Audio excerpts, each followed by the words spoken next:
An attacker minted 1 billion bridge dot on Ethereum and dumped it all.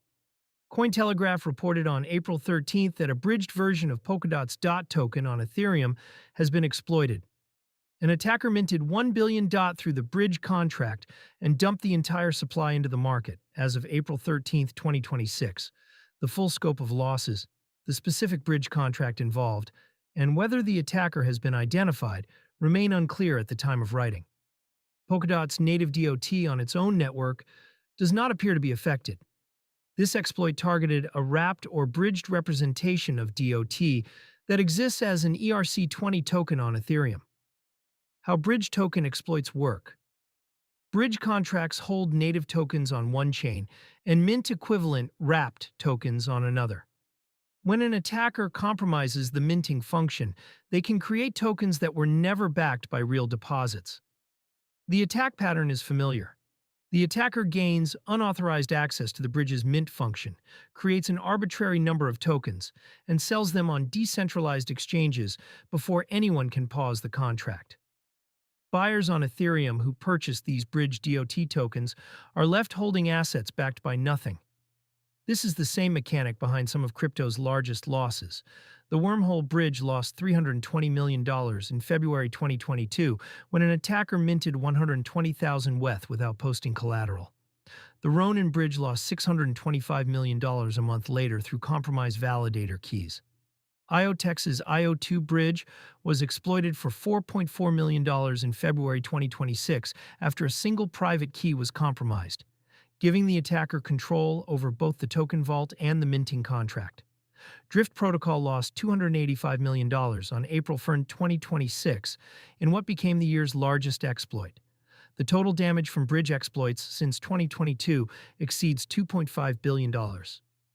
Why bridge tokens carry structural risk. Every bridge token introduces a trust assumption that doesn't exist with native assets. When you hold DOT on Polkadot, you hold a token secured by the network's own consensus mechanism. When you hold bridge DOT on Ethereum, you hold a claim issued by a smart contract, and that claim is only as good as the contract's security. Bridge contracts are high-value targets because they concentrate liquidity in a single point of failure. A vulnerability in one function, a single compromised key, or a logic error in the minting process can give an attacker access to the full supply. The problem compounds on decentralized exchanges. Automated market makers will fill sell orders at whatever price clears, so an attacker dumping 1 billion minted tokens can drain liquidity pools before governance, or multi-sig holders can react. Liquidity providers and buyers absorb the loss. What DOT holders should check. If you hold bridge DOT on Ethereum, check which bridge contract issued your tokens. Different bridges operate independently. An exploit in one bridge contract does not necessarily affect DOT bridge through a different protocol. If your bridge DOT came from the exploited contract, those tokens may now be worthless regardless of their face value. The bridge's backing was broken the moment the attacker minted unbacked supply. Native DOT held on Polkadot, on exchanges, or in self-custody wallets on Polkadot's own network is unaffected by this exploit. The vulnerability was in the Ethereum side bridge contract, not in Polkadot's consensus or token issuance. Holders of any wrapped or bridged asset, not just DOT, should verify the security model of the bridge they used. Trustless bridges that rely on cryptographic proofs, like Polkadot's own Snowbridge, carry different risk profiles than bridges that rely on multi-sig validators or single admin keys. Bridge security.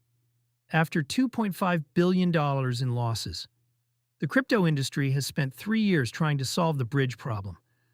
Trustless bridges, optimistic verification, zero-knowledge proofs, and restaking-based security have all been proposed or deployed. None has eliminated the risk entirely. The pattern repeats because the economic incentive is overwhelming.